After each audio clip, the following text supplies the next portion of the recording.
So, Hi, Rapula. it's not at 7 o'clock, or is it 7 o'clock? Yeah, it's 7 o'clock. Welcome. You're spot on, the Rapula. No, but How is the rain in Madibe? You're in Gauteng, in Gauteng. no, I'm in Edenvale. I'm in transit to first thing tomorrow morning. I'll be in Whitburn. I'm coming back on Friday. You'll be in Emalahleni. Emalahleni, yes. You are revealing your age, Rapula. Welcome, George. Gentlemen, how are you? How are you? How are you, our celebrity? Rapola, you are the man who is flying all over the world. And I look enviously and I'm saying, well, look at this friend of mine. He doesn't even buy a ticket for me to go with him. How are you, our celebrity?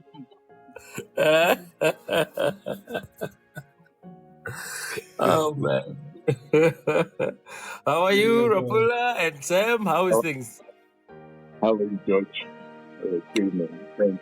Things are well, George. It looks like now every Tuesday there must be some sort of rain, which is good. Oh, I'm so pleased. We had a little bit of a little downpour. Now it's just a little drizzle, but that's okay. These are the first rains. I'm really thrilled about that. Yeah. We just hope it doesn't bring floods, though. Yeah, of course. But one obviously wants to see it sustain through the rainy season. Yeah, absolutely.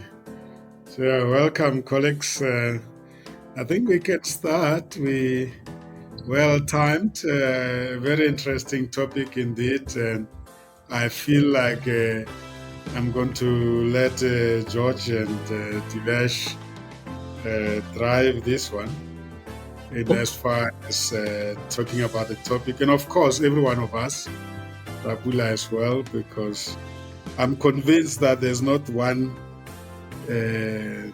particular better definition or description of leadership other than your own very experience, George, maybe from coaching point of view, and then of course, all of us having been in a situation where we are either being led or we're leading or we co-leading or we're team members of a leadership team, or we have observed. There are many places where we can observe the best leadership being practiced, whether we are in sports, politics, communities, all over, all around us, there is leadership. So, am I right to say that to enjoy it, we must declare ourselves perpetual students of leadership? As you think over that and greet the listeners and check in, please reflect on that. And I'm purposefully today requesting that the notes that we have shared is just a point of reference. It's not really absolute. Otherwise, we might just have too many people out there saying, but which script are they reading from? With those few words, ladies and gentlemen, welcome to our weekly show, Digital Online Streaming Mastery Show. This is Comesa Radio Worldwide. The mind, the journey, the destiny. We apply our mind to the journey that takes us to our destiny. As always, our shows are based on our principle called the idea. We inform and entertain, develop and educate, empower and support, associate and network. That's the idea. The unit is unit number 33 of 40 and conduct number 28 of 35, titled Leadership and Influence, Rules and Principles. I'm joined by my resident anchors, co-hosts, colleagues, Rapula Mudivane, George Mutenda Zamera, Divesh Mutilal, Ompile Lepile, all the way from Paris in France. We always mention this because we want the brother to feel welcome and accommodated, not just assume that he's experiencing the beautiful rain as we do. They are experiencing lots of floods in Europe currently. Over to you, colleagues. Reflect on the topic and the remarks I've just mentioned now. Over to you, whoever is ready to greet the listeners and share the perspectives or the prospects of the discussion. Good evening, listeners. This is a subject that I particularly love talking about. And the general conception about leadership is that we are talking about Cyril Ramaphosa and CEOs, etc. But leadership is really much wider than that. This is the lady who runs a little market stall in the township. There's one person or two people reporting to her, the mother and the family, right across. It's all facets of guiding, influencing, inspiring others to achieve common goals. So welcome to this show. It really is a fantastic opportunity to share. And what would be great is for the listeners to share their own perspective of what leadership is all about. We bring it to you from the perspective of what we do as broadcasters, but the subject is much wider than that. So welcome. I can't wait to get my teeth into this subject. It's a great subject to talk about. Thank you very much. And the one to sustain, George. We can't stop talking about it. Absolutely, absolutely. It's such a powerful thing for if a leader gets it right. How organizations, how families, how units will prosper because the leader has got it right. And so it's such a powerful thing for any unit, as it were. Indeed. Brother Divesh?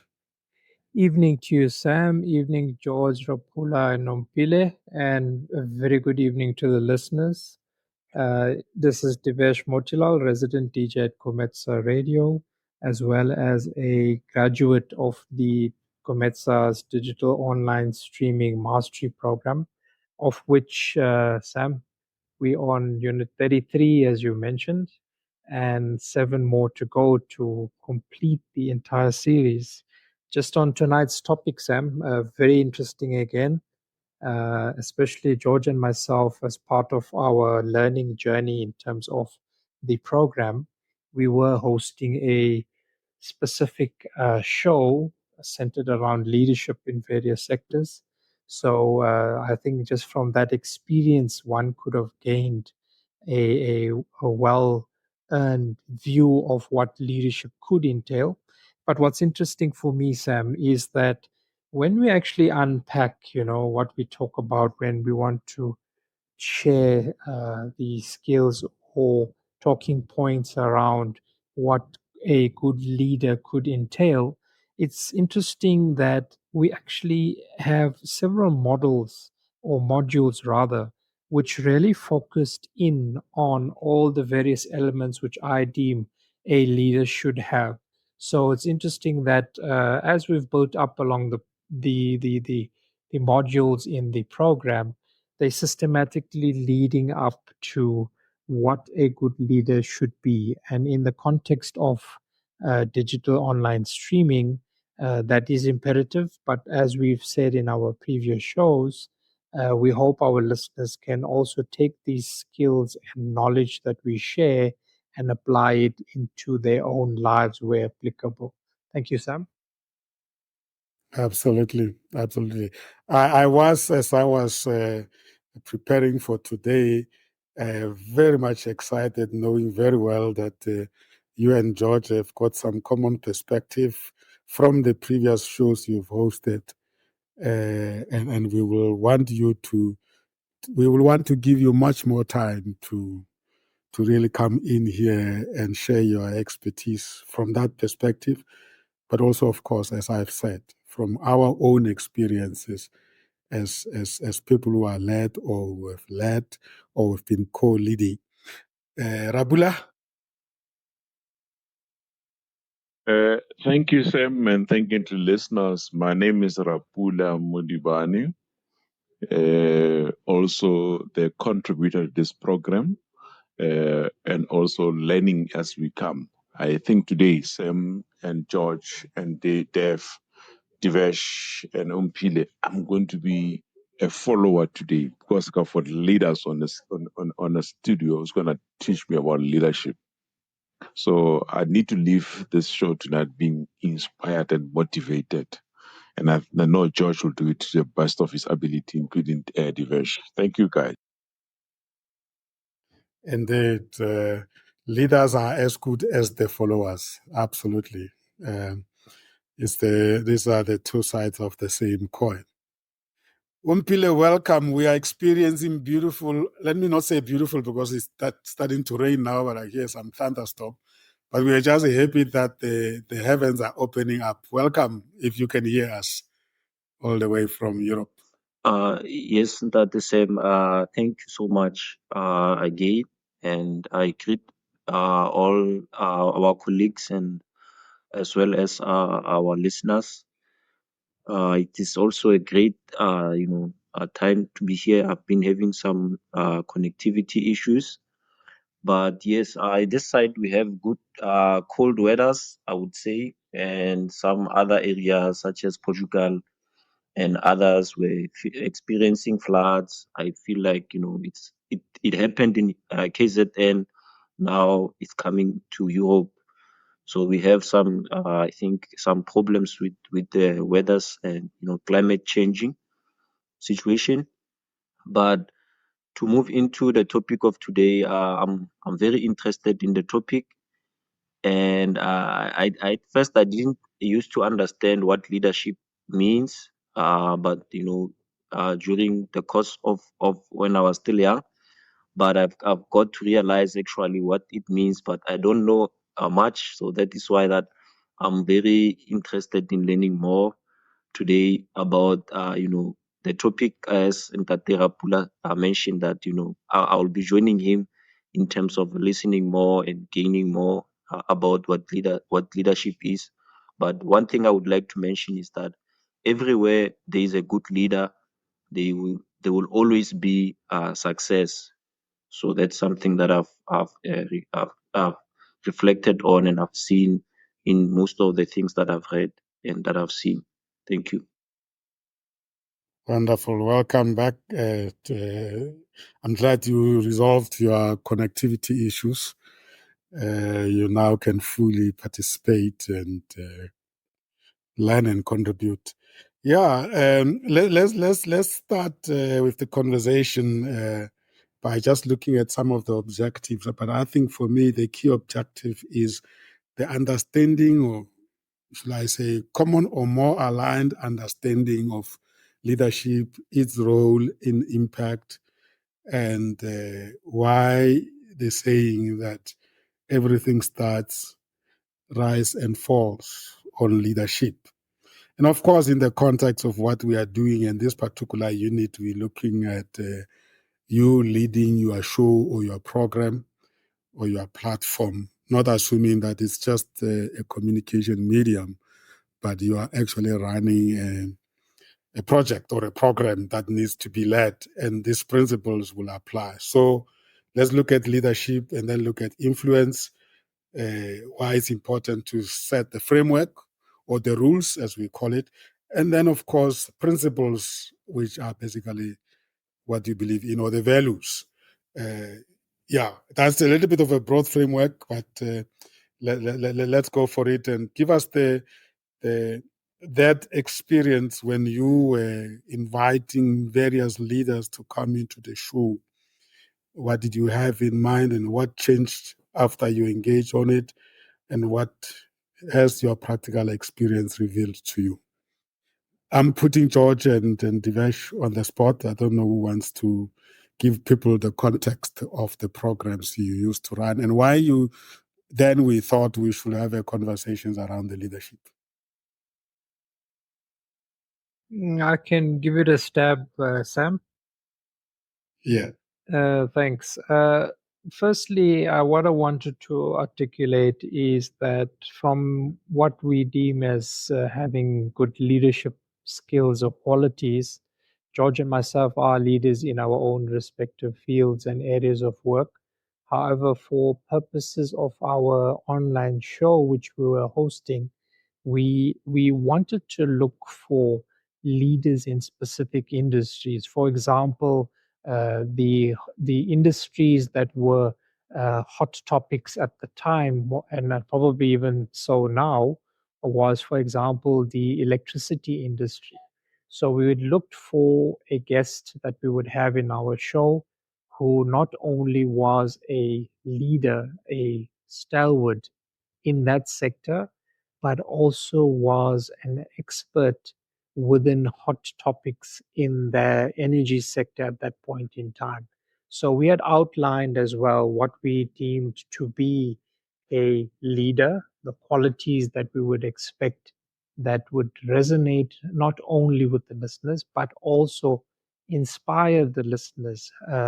Also, our focus again was to find a leader who could unlock opportunities for our listeners, as well as to share with them some of the challenges they can expect, as well as some of the remedies they could find for that leader, Sam. Mm, mm. So you were looking for somebody who will not just talk around leadership, but will address specifics in the sector, but also give advice as if he is mentoring the listeners, as you said. You wanted them to share their expertise and the challenges and how leadership solves such challenges. Indeed, Sam. And sorry, go ahead, Sam. Yeah, and the question was. The question I wanted to ask is, what did it matter in terms of the theory of the definition of leadership, or you were just really wanting to get the experience that they will share with us?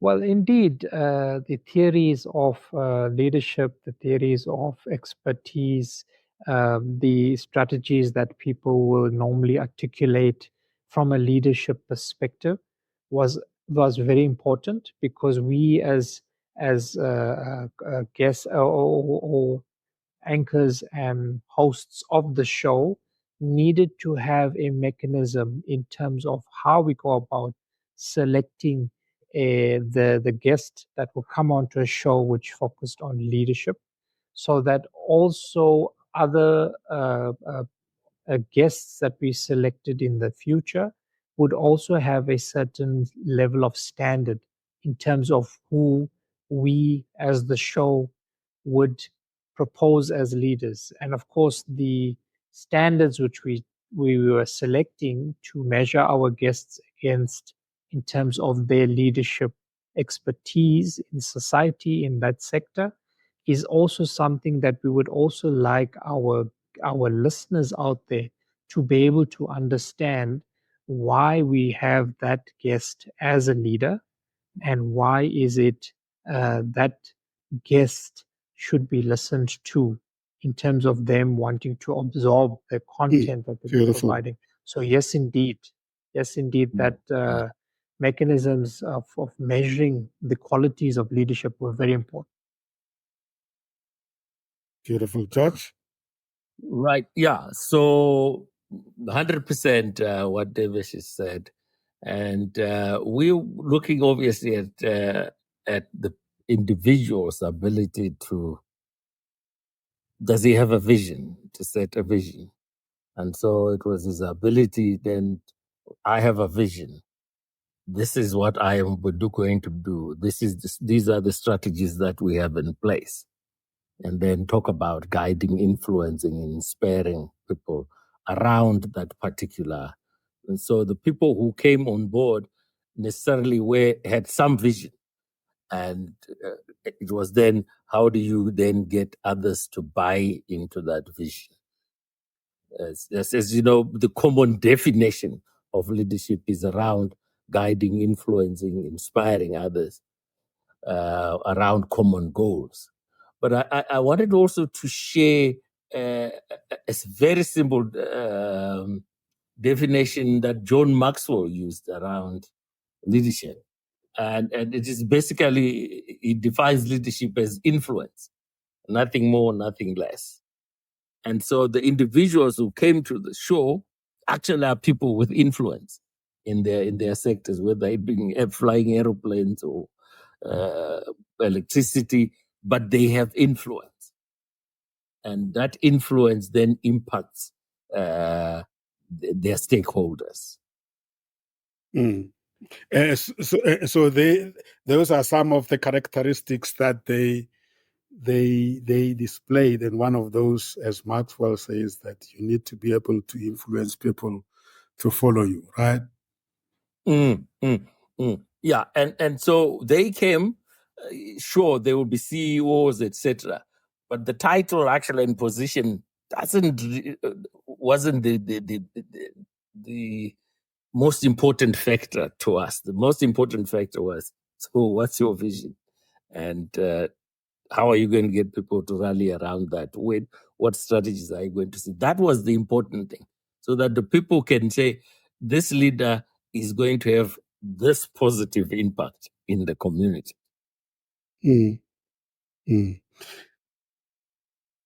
Has leadership, based now on what you have experienced generally, has leadership changed or remained the same, but the context changed? What has changed? Is leadership change, or is the context that has changed when you look at it historically?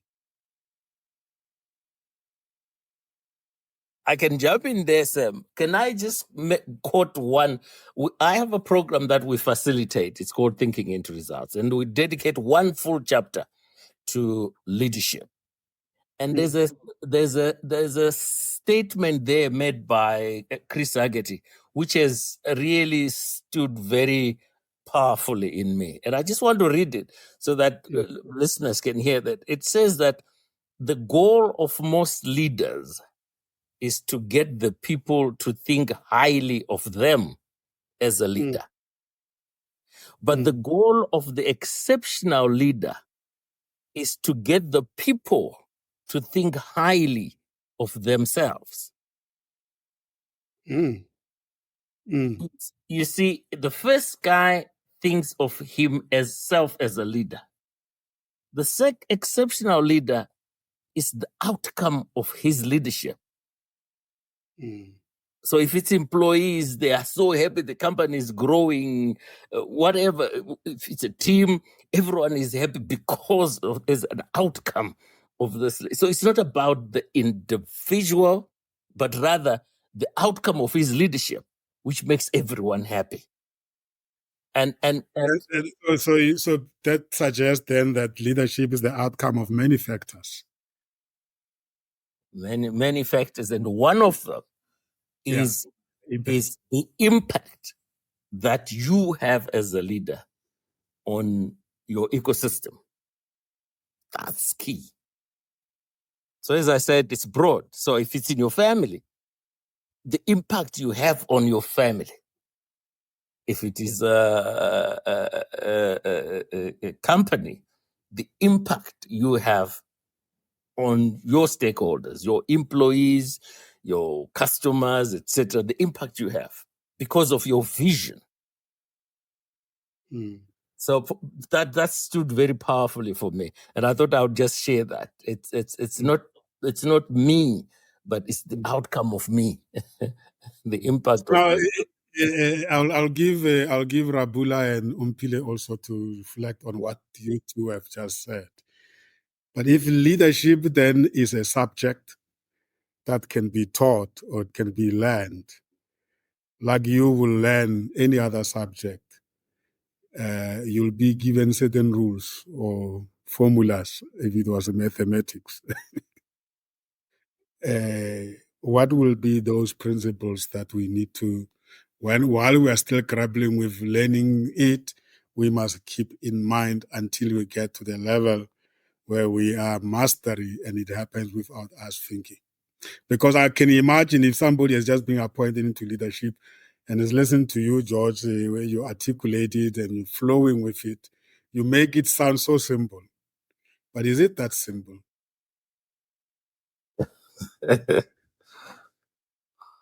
Well, let me give the other guys an opportunity to comment on it.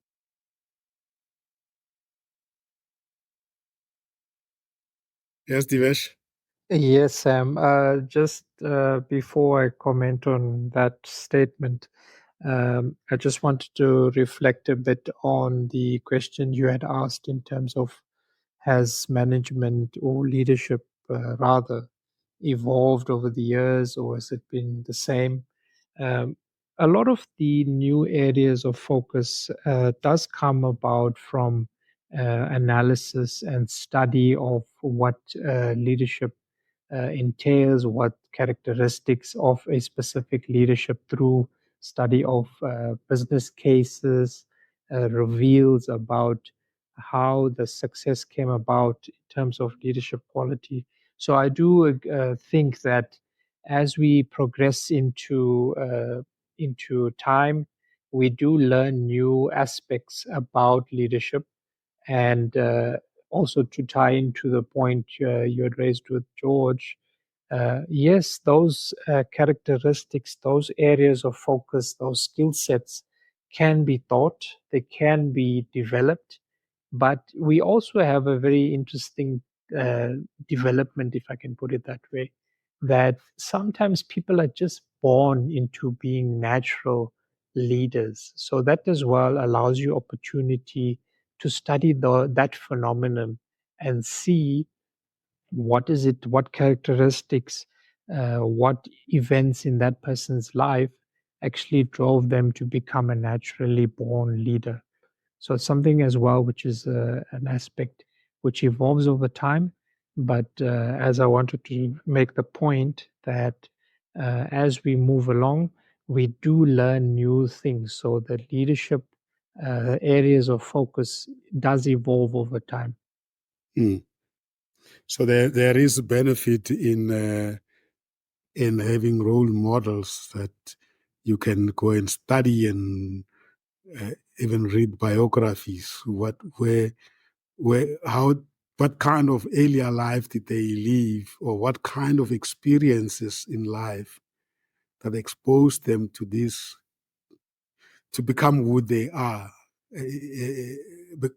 Am I hearing you saying that there are people that when you look at them, you realize they were almost like born leaders, but if you look very closely, you'll find that there's some certain experiences that they've been put through, and therefore, as a result, they appear so natural, but in reality, it's the circumstances that actually produce them the way they are. Yeah, yes, that's correct, Sam. What I just wanted to also add, emphasize one of the points you made, which I think is very, very critical.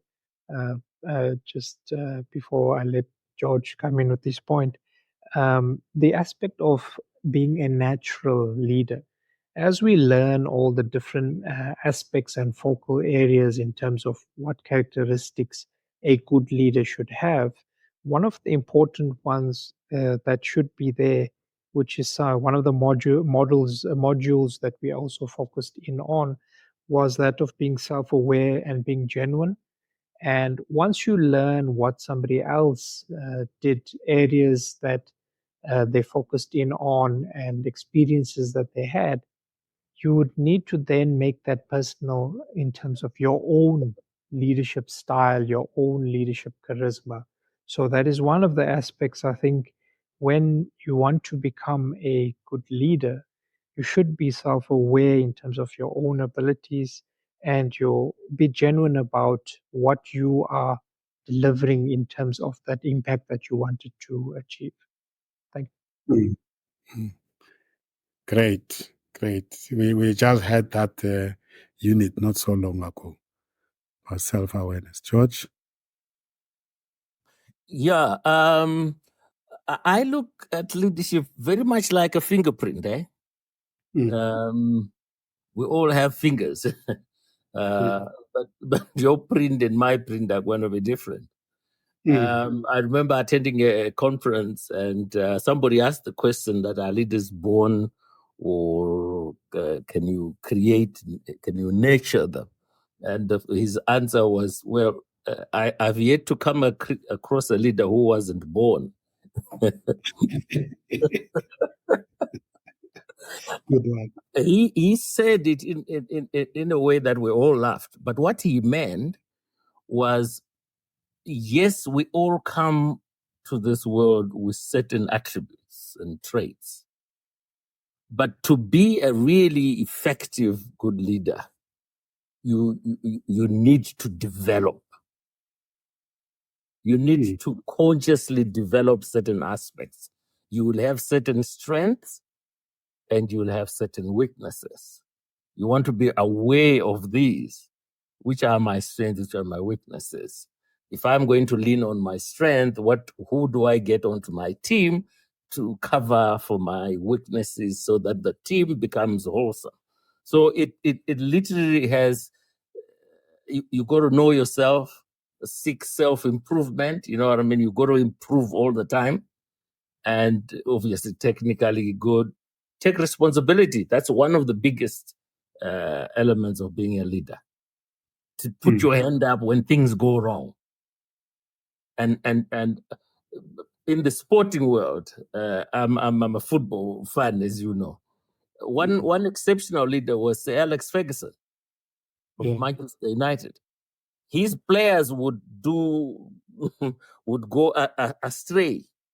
He would defend them in public. Yeah. But make no mistake that he would close the door, and one-on-one with that player, he would give them what they should do, how they should behave, etc. And so a leader will take responsibility, but be able to get his people to work in a particular way. Because if you're a leader and you're throwing everyone under the bus, then I guarantee you're not going to be a leader for too long. And sometimes the motive for us becoming leaders is wrong. Are you a leader because you just want to be a leader? You know, the kind of narcissist behavior. You know, the kind of guy who wants to everything is about himself. So he everything is about him. Well, that's a bad type of leader. And that in the old days, those were the leaders. Those were the people who you didn't disagree with him. He was the great man. He was. But the leadership has changed. It's all about creating a space for a team now, to work with a team, providing you are the focal point, but you're hearing different views, etc. So the way we go about leading today has changed as we compare to how we used to lead pre-industrial revolution or even earlier. But leading has always been there, but it has been applied in a different way. But now you are saying today is no longer about you, the leader, being a strong man or strong woman. It's about creating the space for your people to be at their best. Keeping your people informed, getting them to die for you. if I'm using a word, you know, your team members must break a leg for you. They must want to do things because they want to. You know, they say people follow you because they want to. It's not about position. It's about we are a team and this is our leader. We believe in his vision. We trust him. And, you know, trust is so big in leadership. If your team doesn't trust you, you aren't going to last very, very long. They must trust that if we do this and if I get it wrong, my leader will point it out, but we will move on. He's not going to throw you under the bus. He's not going to, and that's huge. Whereas in the old leader was the Iron Man or the Iron Lady. you got it wrong, your head was gone. Now it's all about creating a space where they call it psychological safety, where the team members have psychological safety. They can make mistakes, but they will work hard to ensure everything comes right. I saw Mpile wanted to make reflections there. Yes, thank you. At the same, I do agree with what Divesh and also John says. I think for me, what also like I would say first, I agree that leaders should be people who are able to empower other people. It shouldn't be about only like someone who's self-centered, but a true leader actually creates other leaders, which I believe both George and Divesh spoke about it. So like for me, I believe that I don't know if I'm out of the scope, but I believe that yes, leaders are people who are born. I still have that dogma, but I also believe that leadership can also be learned. Looking at what has been said, leaders are, like we say, leaders are people who empower others. So in order for people to be leaders, I believe that everyone who can say that they are a leader, most of the time they were empowered by another leader, in the sense of making sure that they're getting a proper mentoring, coaching, as well as mind shift. Because I'm a person who reads the Bible a lot, and I see most of the people who were leaders, most of them, some way, somehow, if you look at Moses, how he grew up in a sense where he was mostly from a younghood, like a childhood. He was mentored in being a leader, but he was unconscious that he was being mentored because he grew up in a palace. And those are the things that I believe that a leaders, sometimes, yes, others might not be leaders, but in general, I believe that everyone is a leader, but there are those ones that are more exceptional. And I believe that everyone is a leader in the sense that if they get proper empowerment from a leader, they can be, do very well, even more than the leader who provide training for them. So that's something maybe I took from about the conversation that we're having. Beautiful. I see, Divesh, you want to come in there? Yes, thank you, Sam. I just wanted to maybe throw a spanner in the works, or rather just make a distinction that often in these days and times, you would have a leadership position, and unfortunately, that does not equate to you being a good leader. You could be in a leadership position, but you're still not a good leader. And likewise, you could be a leader, but you're not in that leadership position. So you get a term where people can say you lead from behind, where if you work in a team environment, you may not be the boss, but you're actually the leader in that group. So I just wanted to make that distinction that often people make the mistake that once they get a position, they're the boss, then they automatically think they are leaders. So in relation to the point George had mentioned, that in the past we used to have the bosses in leadership positions, but they weren't necessarily being good leaders and following the paradigm of the qualities that would deem them to be a good leader. They might have been successful in the organization, but not necessarily because of their good leadership style.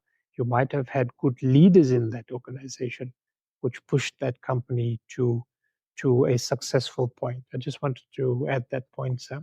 Thank you. Beautiful. Mpile implied something that is very crucial here, that Moses grew up in a palace. So I wonder if we can liken this to Maliba growing up among the elders. If you read The Long Walk to Freedom, he talks about how he used to see in the circle with the elders and just say nothing and just observe. Could it be that sometimes our environments are not conducive for people to discover their leadership, inborn leadership capabilities, and therefore we're missing some great leaders as a result of not having environments that give them those opportunities? Rabula? Yeah, yes, do you know, I've been listening to both George Divesh and also input from Ompile. And a thought came to my mind of saying, maybe it's too psychological. Behavior breeds behavior. A good leader will breed good leaders. On the other hand, a bad leader will breed bad leaders. So I often use that term when, especially when you're talking about leadership in a home, at home. So where at home, I'm going to send an apology. Where at home, a dad behaves very well. All the kids at home, or let's say at home, both parents are always happy. The kids will grow up in a happy environment. They'll also be happy. So how do you reciprocate that into the community and from community into society at large? How do we take that inspiring leader? How do we ignite that inspiring leader to reciprocate the rest of things into entire society? When I thought this topic this afternoon, I was asking myself, what type of a leader do we need in South Africa now? Change the economical situation, make sure that it becomes different. I'm not taking anything away from the President Ramaphosa. I'm just asking myself that question. And I said, I know George and Divesh will be here. It will guide me. It's always very good to bring such examples. I hear what you're talking about here is almost like you are the leader of this house by virtue of you being the father of the house. And therefore, you mind your manners because you know that this could rub wrongly or good or badly on your household. And I guess the same applies. So, and that speaks to the point George raised. Leaders take responsibility. And I guess, George, you were implying that you take responsibility for your behavior and how you go about leading. And again, take it back to the question that Rapula raised. What kind of leader we need in a society that we have today? Because I think that's the context. And I want almost to say how conscious we are as a society of the fact that you need not be occupying a certain type position for you to practice leadership and influence the direction of the society. That, for me, broadened the discussion, George. Okay, there's a number of points, many points that came up. Let me start with the first one, which I think is very important. I've said this in past discussions that we've had, and I mentioned the term paradigm, which is a term that we use to describe a mass of information that is programmed into an individual's subconscious mind. The things that a 2-year-old sees, a 1-year-old sees, all those things they are programmed into. So when people say leaders are born, they are children who have grown up in an environment where leadership qualities are practiced daily. They will become good leaders. And they are children who have grown up where everything negative about leadership is practiced. They are more likely to be bad leaders. But that doesn't say it's immutable. As they grow, you can choose to say, this is what I want, and then model yourself around somebody. And then this is where the study comes in. You are now reading to say, this leader who I admire, this is what he went through. These are the things that he chose to do, and I will choose to do the same. And so you nurture yourself into a leader. And now I will take that, George, and bring this closer to a researched web or academia. Because now you hear people say that these are nice experiences and the principles we grow with. But now there's this contestation for trying to come closer to actually defining it in a way that you could almost say that if a leader is that good as George has described, they must possess or respect or honor the following principles. And if these principles are not in, I'm talking more than leadership now, let's say business, company, talking about know yourself, you mentioned that, and you're talking about know your team members and keep your team informed. George, you said that. Communicate, So because those leaders that just evolve by learning, they would just do it. But if you want them, take that template and give it to somebody, and you have not defined it with this, then without other people seeing this person in action, they will not be able to become like that person. And that's what I find it makes leadership difficult, because you get appointed and then you get given script. Try to be this, then you'll be a good leader. Yeah, well, I think the point there, when you're training people who have gotten into leadership positions, you are saying this is best practice. But like the fingerprint, they will bring something from their own self. This is the paradigm now that they bring into the party. So the principles are there as guidance, but each good leader will have something absolutely unique. I mean, whether it's Madiba or whoever you're talking of, they will have something that nobody else can have.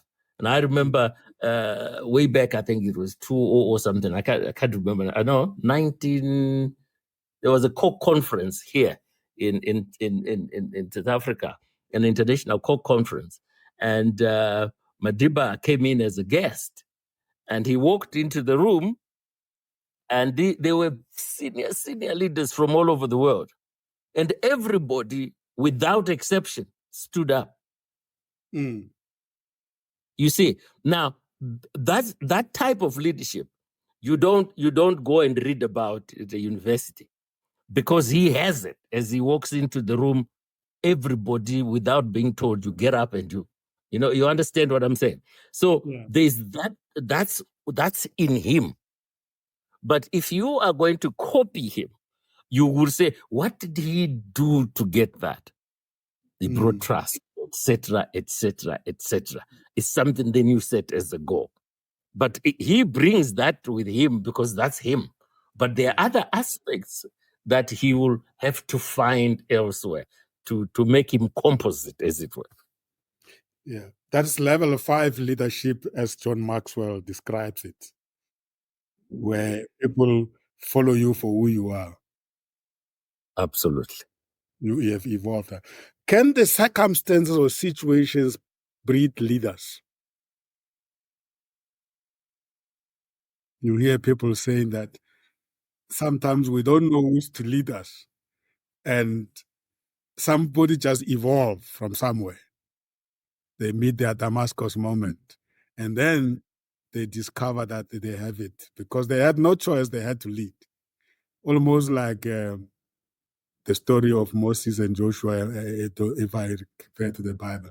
Trapula, please take Nekereke, I was asking the same question. Where does the Hoshi?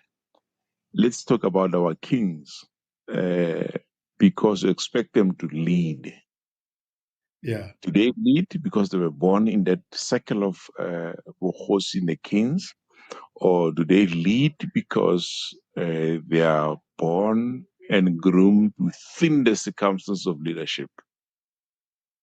Is that what George? Is that what George saying? The child does what an elder do.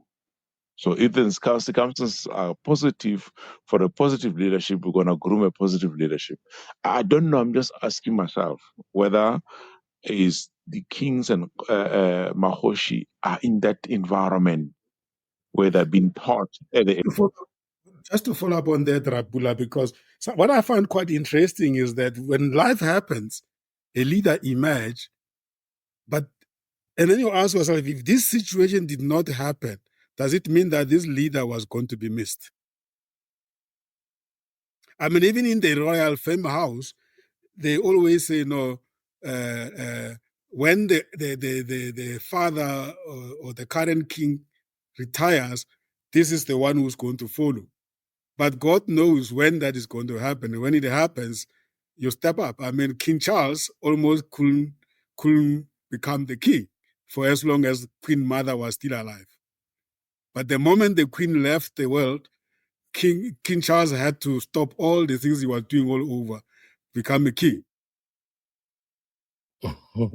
You know, Sam, our history in Africa is littered with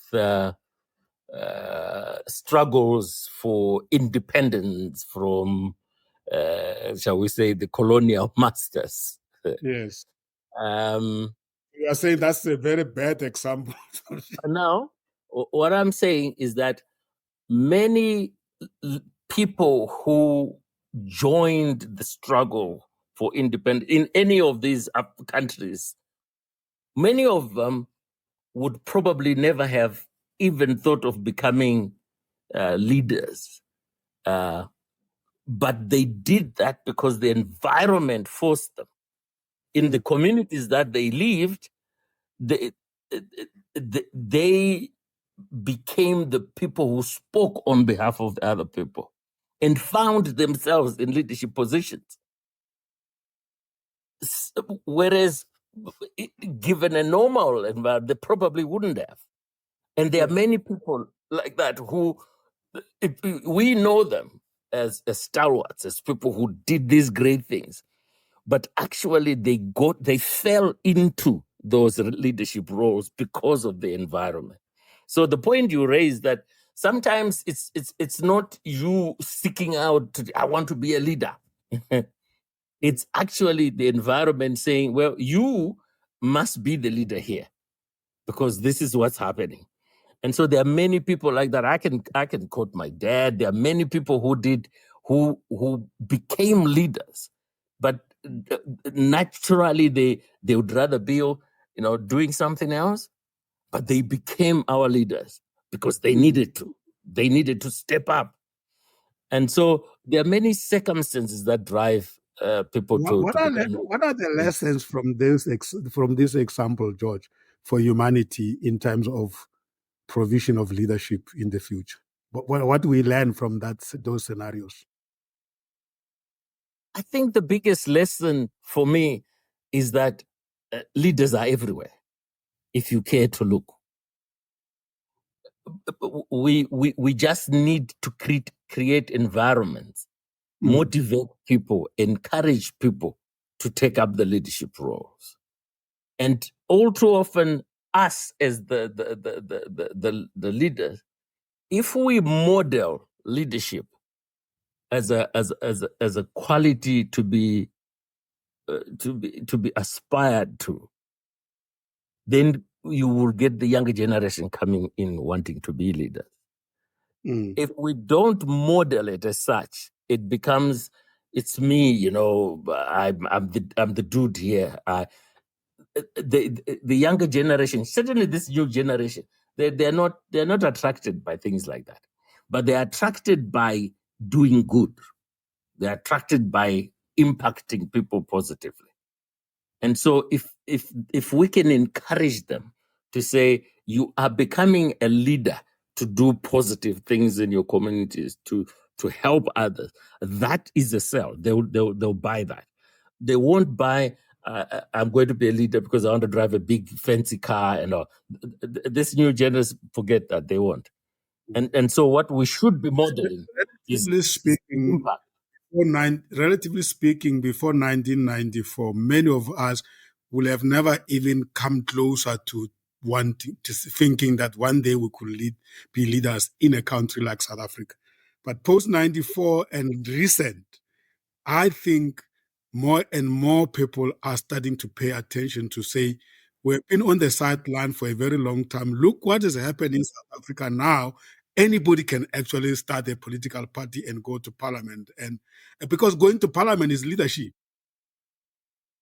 I'm just putting another, I know what you were talking about, George, but I'm also saying at the same time, relatively, I think everybody now in South Africa believes that they could become. And as a result, it calls for us now to actually to teach and talk and debate leadership more than ever before, because now we know it's possible. And I think this thing of being woken up in a dream, say, hey man, wake up, we have lost a leader, you are the one. We can no longer actually wait for something like that. And that also challenges the institutions that are teaching leadership to start being aware of that. Am I reading the situation well, or am I just being ambitious? No, I think Sam, you are right, because your analogy since 1994 and today, it's different than it was before. Before, I think we live in an environment of fear.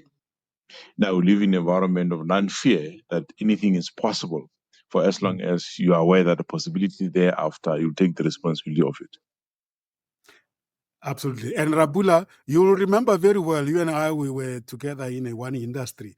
You'll remember very well before 94 and even immediately after 94, it was very hard to imagine yourself being a manager at that bank or a manager in anywhere as a black person. Yeah. And today we don't even question it, because we do have black leaders that we're questioning whether we have good quality black leaders. But it's no longer a question of can we ever actually have black leaders. And I'm just trying to realize that where we come from, we have not been intentionally preparing ourselves to become managers of business and organizations and leaders, because by virtue of the politics of our country, if I use South Africa, it was far-fetched.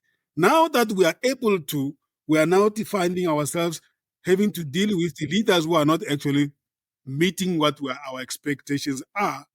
And I'm saying the gap is that of we are not intentionally on a daily basis living to the reality that any one of us at any point in time can be called forward to lead. But you can't wait for that to happen for you to prepare yourself to be ready. And therefore, that makes the subject of leadership even more crucial and more important than ever. Yeah. As I welcome Ndadera Mutla. Yes, Rabula. Yes, you are right, Sam, in terms of saying the subject matter of leadership becomes more important. And it's one of the areas which I believe it was neglected for a long time. Mm. We can't leave it to chances. No, you can't. That's why even with this program, the digital online streaming, we could have just sat on the technical side of it, mastered the technology platform, mastermind the microphone, leading the... We are saying, no, but you are actually leading a project. Yes. Yes, you are accurate.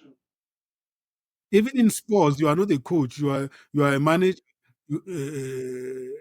kind of a coach, because you can't just be worried about them kicking the ball the right way. If they behave wrongly out there with the big brand they are carrying, you are part of it.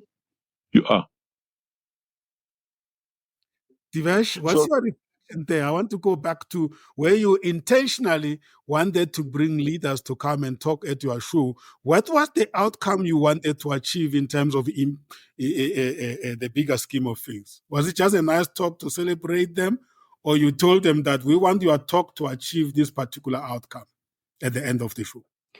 Indeed, Sam, there was definitely outcomes we wanted to achieve. One of which was because of a leader in the sector.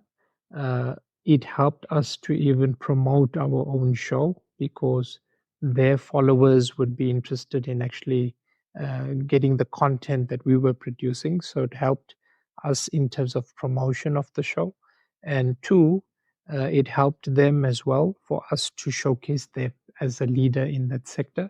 And then three, what was important was We wanted quality content and reputable advice and lessons from a actual leader that we could share with our listeners. And we specifically picked sectors which had good opportunities for people to be part of the sector from an economic perspective, from a perspective of being able to study into that sector. It was also something that we would like to have inspired our listeners. So there was a multi-pronged approach, and this led to the one of the important factors which George had raised is that leaders are there. A good leader, by the way, inspires others, inspires those around him to be better than even him, not necessarily only aspire to being him, but to be the best that those people can be. So that as well was part of our messaging, which we had in terms of the show, Sam. Mm. Beautiful, beautiful. I'm glad because there you already actually you have leaders you are bringing up onto the show so that others can look up to them and hear them telling their story, how they became who they are, and how we can benefit from that. George? Yes, well, Sam, it's all very well when we talk about the principles and qualities, etc. And it's quite another when you actually get a leader who's out there doing something. He will bring a certain strength, and the audience can say, "Oh yeah, he's good at visioning. He is good at." But he's a real life person, as opposed to concepts and theories. And I think there's many of them here in South Africa. It's just a question of ensuring you get the right type of person, and you create a show that's sustainable. But there are many leaders who will be good models, good examples for others to follow. And in South Africa, because we are a young democracy and young economy in terms of the context, so many of our leaders were created by circumstances, if I may say so, and they led situationally. And I'm longing for the day where we can actually not respond to circumstances, to situations, but we can create situations because we are taking the lead. We're not just following the world.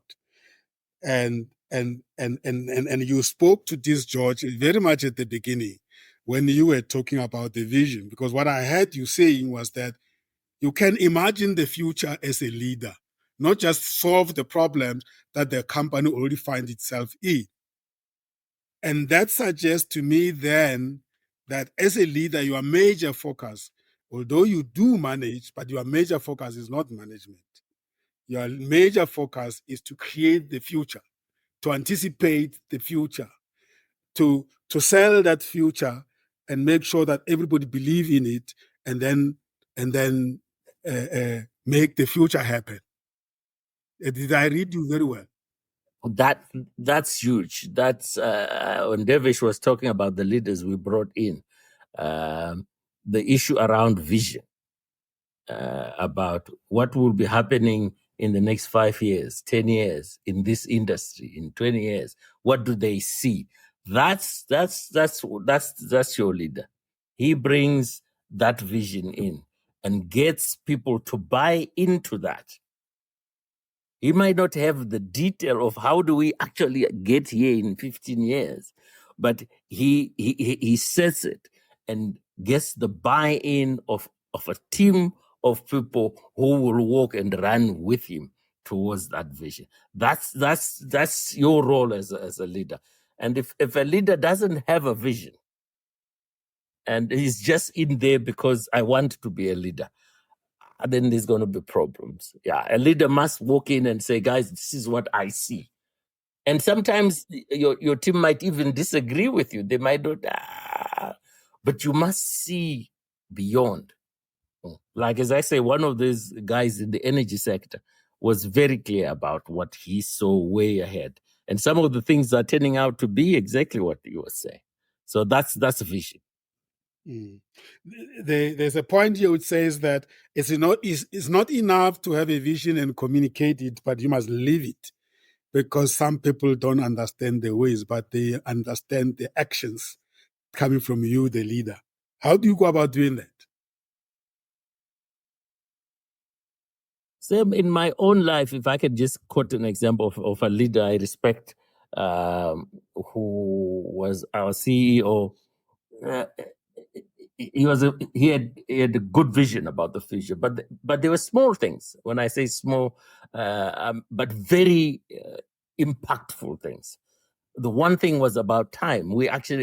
He was so good with time that by the time he was leaving the organization, everybody kept time. If the meeting is starting at 10, everybody is seated by 5 to 10, quarter to 10, done. And what that does is that it brings a sense of discipline, a sense of belonging. We are marching like an army. And so sometimes you can't say, "Oh, I'm a leader. You're 20 minutes late for every meeting." No one takes you seriously. And so it's modeling little things like that together with the bigger vision that makes you the leader that everyone wants to follow.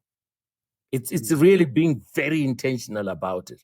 And I'm saddened. I go to meetings there.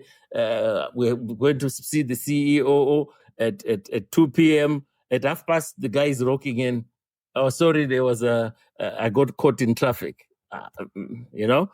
That's poor. And those are the things now we need to teach the younger generation to say, if you're a leader, time is huge. It's one of the basic foundations for creating you as a leader. For us it's not just time for the sake of time, it's a resource. It's a resource because you're honoring the other person. You're honoring their time. We're meeting at 2 to 2:30, and also because he's also got his other life to live. And therefore, when you are aware of that as a leader, that it's not just this meeting this guy has got a life and other things to do. I must honor him and respect him for that period. Those are the things that we need to be teaching the younger generation. I use time as an example, but there are many other things. But it's very important. You know, the one thing that they say, it has brought a difference to the way we practice leadership today vis-a-vis in the past, is that in the past, to be a good leader, you were a good leader at leading others. But today, it's about leading yourself so that other people can see how best you lead yourself and then want to be like you. Self-leadership. That the point you are raising, if you want everybody else to keep time, you start by keeping time yourself. I mean, self leadership that's so. If people around you look at you and say, "This is the model to follow," then your team will succeed. This is the model to follow. No longer have the luxury of being the boss and watching everybody else whether they are leading, they are following well. But as you are walking the floors as a leader, you must be mindful that the people are scrutinizing you in terms of how you lead yourself. That means do as I do. It's now do as I do, not do as I say. People will see what you're doing, and with this social media now, man, it's become very restrictive for leaders. In a way, toxic, I must say. But it is what it is. If you're going to be a leader, then you must walk the talk. So then I assume then, George and Rabula, that also challenges you guys who are coaches and mentors in terms of how you must then mentor and coach for leadership. The script has changed. It's definitely evolving, Sam. Change is another term we can use, but it's evolving. A leader of yesterday, a leader of today is two different leaders. but it could be the same person, but there should be two different leaders. If you don't apply the latest evolution at the back of your mind at all the times, you'll be left sort of wondering whether you're a leader or a follower. And also followers also do have to, if they do also evolve. So leadership is not static; it's moving. So it's more like the industrial revolution coming in. Leadership is in the same space. George, how do you hold your current leader coaches accountable to these things? Okay, in coaching, really one of the things that I emphasize is an effective leader must be an intelligent follower. And what do I mean by that? You must have the capacity to follow in circumstances where you must follow. So if you're the CEO and we are talking investing in AI, well, you must follow the IT director. He's the one who knows. So you are a follower in that respect. A bad leader is one who knows everything. And so when we, in our coaching, we really want to, what are my strengths? You must use your strength, maximize your strength as you lead your team. And then understand what your weaknesses are and fill those with teammates who will do exceptionally well. That's their strength, where your weaknesses lie. And so in coaching, you're encouraging leaders to fully understand their own strengths, their own weaknesses, understand their colleagues, their strengths, their weaknesses, and then say, how do we bring all this together? Even when we recruit, what type of person are we looking for to add to our team so that this is the strength that we are looking for? And so being intentional, I think, is the word that I'm looking for at all times. Divesh, you wanted to come in there? Yes, thank you, Sam. I also wanted to reflect in terms of, living that leadership ethos. And for me, what that means is that you got to be authentic as a leader. You got to reflect on your own values and your actions. And if you face a challenge within your team or your organization, you got to be transparent about the situation, admit to what you don't know, and then ask your team. As George articulated, you got to not be perfect, but you have to be authentic in terms of the leadership that you want to instill, and be real, be consistent, and then true to your own values. So these are also aspects which we have raised in other evenings that we've spoken of. And to that authenticity, I would also say that, as Rapula and George had mentioned, in terms of being abreast of what's the latest and the greatest principles of what good leadership is about. Our last show that we had hosted in terms of being socially intelligent, being socially connected, that is one of the areas I think which is new, which also adds towards being what is a good leader these days. Being socially intelligent is about also being authentic within your leadership style. Thank you, Sam. Beautiful. Now, George, yes, we expect a leader to formulate the vision, communicate it, and sell it to his team and employees, and see to it that is being followed. But being followed suggests other things, and that brings us to, it's not the vision that you measure as you progress towards it, but it's the goals that you build that takes you to that vision. And that brings me to your favorite subject, George, SMART goals. We can never talk enough of this topic. We can never stop talking enough about SMART goals. Yes. Because sometimes you set the vision, and then you sell it to the employees. They say, "Hey, we believe in it," and then they don't know what to do. So you can't say, oh, here's our vision, let's go and do it. You need to be giving them certain processes and tasks to do, but even there need to be certain goals that are if achieved, are bringing us closer to the vision. And this model or SMART goals, which everybody talks about, that sometimes for certain functions and processes in business, it's very difficult to subject them to the SMART goal, especially those of us who are coming from functions which are called support functions. Finance is easy. You either meet the budget or not. But if I'm working in a CSI or I'm working in an HR, I might find it very difficult. But the argument is that if you look much closer, yeah, the template seems to be simplifying it. Yeah, well, good leaders set clear goals. They're very clear. This is where we are going, guys. And team members then populate in terms of what's my role in getting to this goal, to this goal that we have set.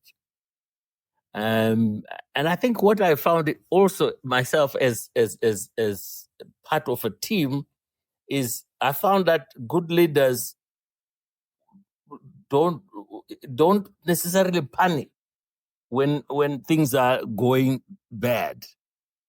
They maintain a good attitude regardless of what's going on. And I've found that from experience, the impact that has on followers when a leader, the bad news comes in, but he appears in control and assures his team that we are still marching, we're still going.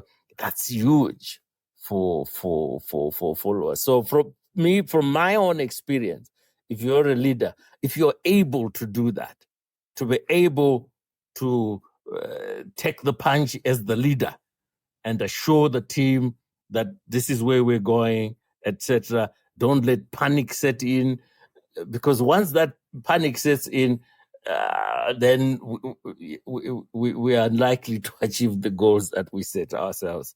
It's not easy. Yeah, the wheels will go off. But I want to take you back to that goal setting. You say good leaders set good goals. Do they set goals or do they facilitate the setting of goals by the team? Well, they cast a vision. So the leader casts a vision. This is where we want to be a $1 trillion business by year so and so and so. Then the individual team members will sit in a strategic workshop. You now decide these are the goals. To achieve that vision, these are the things we need to do. Goal number 1, goal number 2, goal number 3. Make sure it's clear. Everybody understand their role within it. And so a good leader, even after the strat planning, will sit with individuals to say, yes, this is what we came up. Share with me how you see your role. And so the individual will say, this is how I see it, this da, da, da, da, da. If there's some confusion, clear it and then move. It's about the clarity. It's really about the clarity of the role. And if there's something else I must say, which is very, very common, which is not really around goals, but around a respect for a leader. You see, if I am an intelligent follower hoping one day to be the leader, I shouldn't be going around in every office undermining, saying bad things about my leader. Why? Because I am setting a precedent. I'm developing a culture. So even when I do get into that place, those behind me will say, this is how we operate here. So a guy who's hoping to be the leader for tomorrow, the one thing he doesn't do is to go into that petty stuff. He is if there's a reason to criticize, the reasons are put clear, everything is clear. As opposed to, you understand, this daggers and backstabbing. It's really not good if you're going to be a good leader. You can be a leader. But I'm not saying you can't be a leader.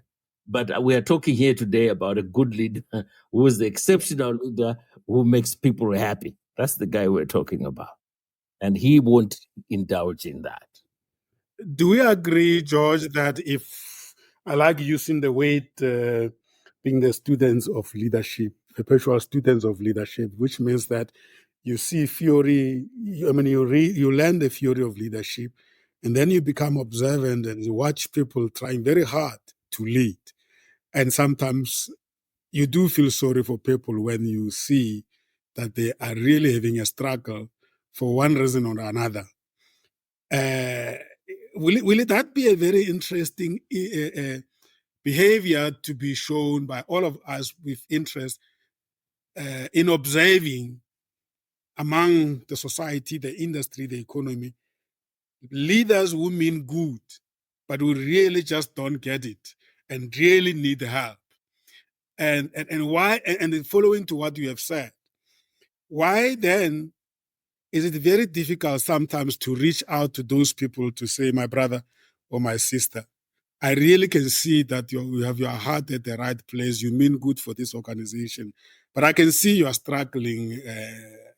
I need to really to volunteer myself to help, or I need to help, and this is what it will cost you. Secondly, why is it that leaders are always left alone to fend for themselves, and we, the subordinates or the followers and team members, we go and enjoy lunch and coffee? We are talking about how struggling they are, and we wait for them to be fired, and then we say we saw it coming.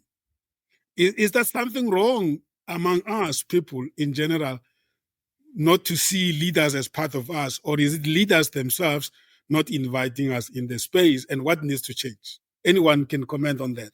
I'm just sharing my perspective there.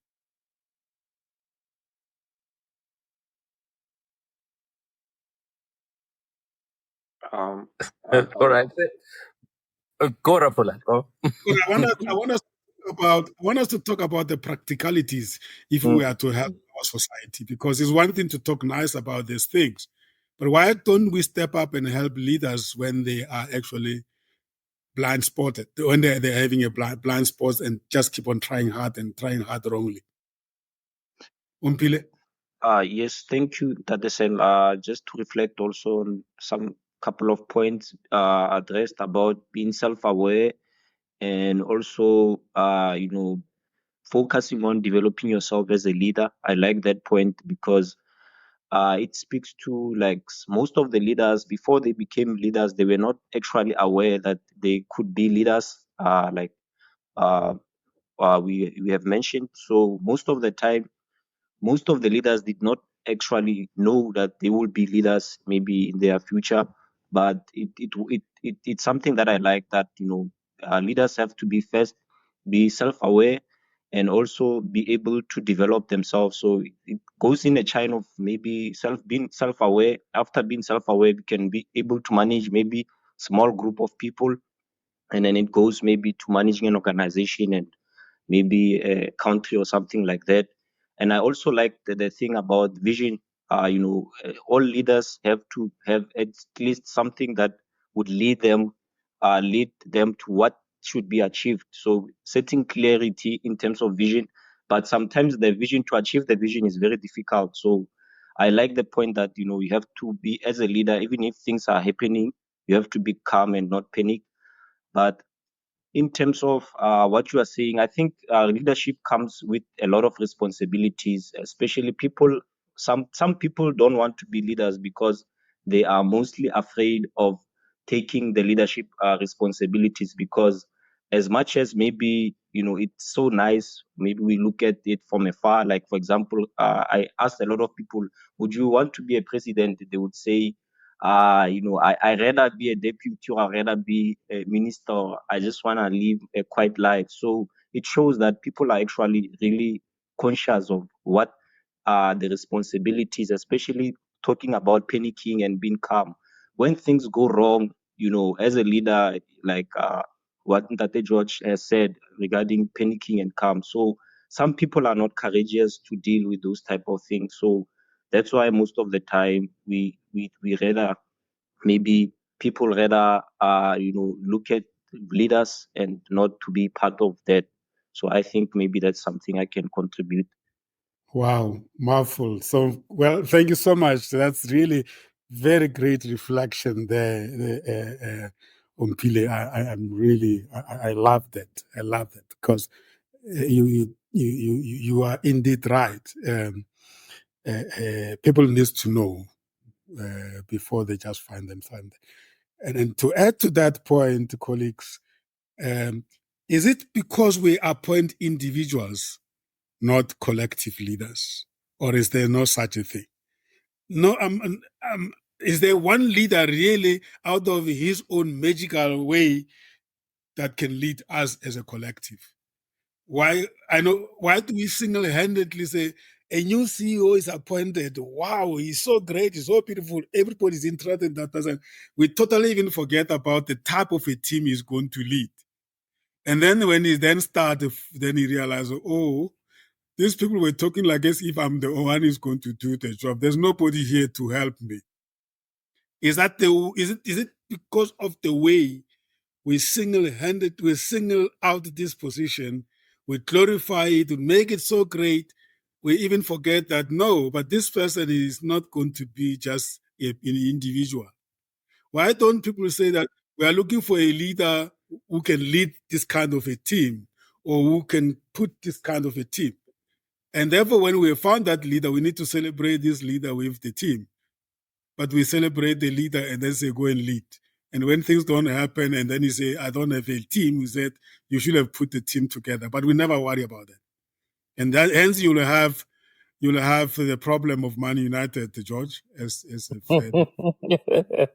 Last time they had a great leader was when they had the coach you mentioned. But yeah, Sam, that's what the role of coaches in a way, to help leaders understand that their role is not the individual. It's a team. And so the new leaders now will have team workshops to understand individual strengths and weaknesses. How do we leverage that? And when the leader is speaking, he's speaking as we doing this, we are doing this, we are achieving this, we're falling short here. It's a we as opposed to I. Whereas in the old days, it was I doing this. Now, if you listen very clearly to most of these leaders now, it's always we are doing this. And that's where the role of coaches coming in to say, you're not an island, you need to work with us. But despite that, yes, it's lonely at the top, as they say. And therefore, as coaches, we create a space for the leader to think aloud. And then how we help in who can work with you in this area to get this to happen. And so they bring in people. The most successful leaders have got good teams. There's absolutely no question about that. You will never be a very successful leader and everything is you. And so once you walk in understanding that, then your job is, I'm the choir master. I must make sure this guy is playing as a choir master. I'm in charge of the harmony, but the individual voices, the instrument are going to come from these people. And my role is to coordinate that. Beautiful. Colleagues, as I always say, it's time we don't have, otherwise there is a lot to talk about. But thank you so much for the passion with which you tackle this topic. I always say that it's not an easy topic to really talk with authority about it, because there are just so many experts of leadership out there. I hope we got as close as possible to articulate the issues around leadership as anyone will have. So as part of checking in, I'm going to ask you to reflect on a few things. One of those is what has been brought, what stood out for you from this conversation, or what was confirmed for you? What are you taking away, and what new insights as well, and what will you do different to advance the leadership course? You don't have to answer all of them, but I just want us to reflect a little bit, because I feel that we have really raised some wonderful pertinent issues on which we can build. So let's check out with those reflections. And Dadera Ramulekla, who could not participate in the studio but is listening on a distance, please feel free to send me your WhatsApp checkout. But this has been mouthful. This has been great. Yeah. Let's check out.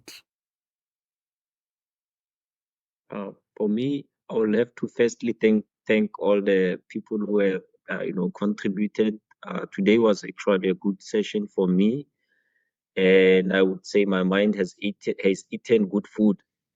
So for me, I think what stood out, to be just quick, was more about like I already said, being self-aware, and also development. When we started talking about if the situation makes a leader or not. So maybe you might grow up in a particular situation, as we see maybe Nelson Mandela, we see even David from the Bible, and see that sometimes the circumstances don't really matter, but once a person is being self-aware, they can be actually whatever that they can be. They are more limitless because of understanding, for example, their strength, and focusing more on developing their strength, and then using other people maybe as resources to fit in their weaknesses and to achieve the clear vision.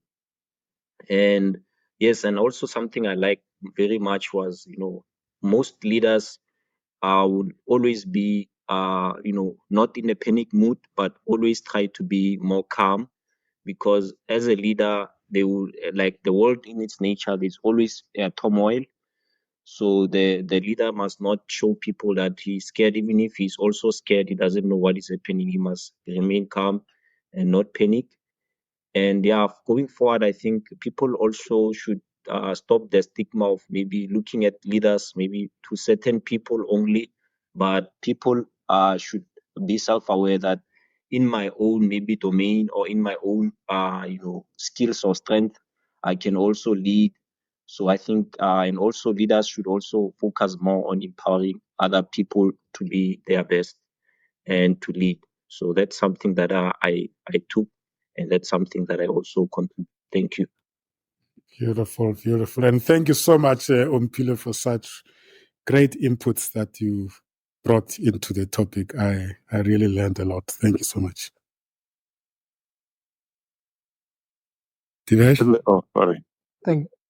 Thank you, Sam. In my closing, I would like to really emphasize the point that we had raised, that always try to be abreast of what the latest leadership areas of focus are. What are the new lessons that one can learn? Always being abreast of what's available in the marketplace in terms of being a better leader. And in the space of digital online streaming, I think being technologically savvy is very important. Knowing what kinds of technologies and platforms are available would help you in terms of your leadership role. And definitely, especially from my experience and exposure to artificial intelligence, one of the biggest game changers in the leadership space at the moment is to be able to utilize data and use it to make decisions, to be able to do analytics on that, especially as well if we talk about digital online streaming. The information that you could get from the data could help you improve in terms of quality of show, help you in terms of being able to analyze where you went wrong, what can be improved. And even if you're in the team, if there's data that you generate from every one of your meetings, the AI can actually help you to be able to manage situations in a better way. So no longer are we needing to be experts in all the several areas that we have highlighted. A lot of these things are being digitalized, and it's becoming a little bit easier for the leaderships to be instilled into those in leadership positions. Thank you, Sam. Absolutely, Divesh. Thank you for bringing that up. And that speaks to the point I raised. Has leadership changed, or is the new context that in which we apply it, or is it both? And you seem to be saying it's both, right? Yes, indeed, Sam. Thank you very much. AI is something we cannot ignore it, and we keep on talking around it, and we need to go straight into it, Rapula. Yeah, Sam, you're right. There are good leaders and exceptional leaders. That's what I've learned today. Exceptional leaders is influenced by the circumstances or environment which is leading, because it keeps on evolving. The evolution of that leadership keeps that leader to be an exceptional leader. This is my take home on this evening show. Thank you, sir. Beautiful. Thank you. Thank you very much. Yeah. Great show. Thank you very much. It's a very fascinating subject. You could spend weeks talking about leadership. But I think for me, the most important thing is just to say we all are leaders in our own way. And really what separates the very exceptional leaders from everyone else is just the desire to be better at leading. You must want to be better.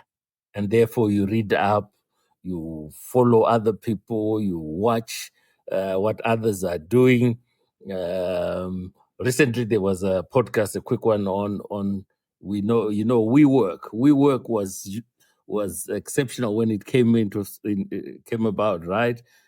Office space, etc., etc., and poor leadership led to its downfall. Very recent case. And so as leaders, those are the things we should be looking at and say, okay, so what went wrong? How can, if I became a leader in that respect, what are the things that I should avoid? What should I, it's a constant learning. You must want to be the leader. I think you must want to get better and better. So I think for me, the big take home is leadership is special. You are very different. You are an exceptional individual. And you can always get better if you have the desire to get better. Absolutely, absolutely. Wow, thank you so much, George, for valuable insight, especially you and Divesh sharing with us where you started with this show on leadership and the practicality that you brought into it. Datara Mutla is still not able to talk, but I'm sure he is following. Yeah, thank you so much, colleagues. This time flies. It's so beautiful. You want to keep it on the same point so that you can cover so many points. But thank you, colleagues. Yeah, that was the unit number 33, conduct 28, and it was about leadership and influence. In particular, relating to our digital online streaming program that you must lead and you must direct. But as we have said, it applies across the board. So next week, we're getting closer to Unit 40. We are holding a show on Unit number 34, Conduct 29, and it's about meetings and briefings management. George and Divesh and Rapula will tell you why briefings management and meetings are so important, especially in this sector, especially for the kind of programs we run, which are human capital development, management, and leadership. We are not bringing experts into our shows to surprise them. And for that reason, holding those briefing meetings, you have to be prepared for them. In fact, the outcome of your show depends very much on how well you have briefed your guest for your show. It doesn't mean that develop a script and follow it in the show, but we will know if your guest has been briefed in terms of the objectives you set yourself for the show and for the platform. And therefore, they will tell you this used to be almost the last step before the actual show itself. And if it doesn't happen, you almost know that you are going to miss it in the show itself, and therefore rather don't have the show. So that's what we're going to be discussing. The takeaway from the show will be also how you manage meetings, because that's basically what it is. But in particular, how you brief your guest about the show before the show takes place. Master the art of meeting management to hold effective briefings. That will be the show on next week, Tuesday, same time, 1900 hours in the evening here at Comesa Radio Worldwide. The mind, the journey, the destiny. We apply our mind to the journey that takes us to our destiny. Our shows are based on the principle we call the idea. We inform, entertain, develop and educate, empower and support, associate and network. That's the idea. My name is Sam Zima, and of course, I'm always with our resident expert co-hosts and anchors, Rapula Mudivani, George Mtenda Zamera, Divesh Motilal, Pompile Lepile, Franz Ramutla, and the others that couldn't join us today. Thank you so much, colleagues. We don't take it lightly, the amount of input you are bringing here for the benefit of our listeners. And thank you for our listeners for always being with us, giving us courage to come prepared to the shows. Let's join each other again next week, Tuesday at 1900 hours for Unit 34. Take care. Goodbye. Thank And you. those doing rain, drive safe area. Goodbye. Thank you, Chair. Bye. Thank you. Bye-bye.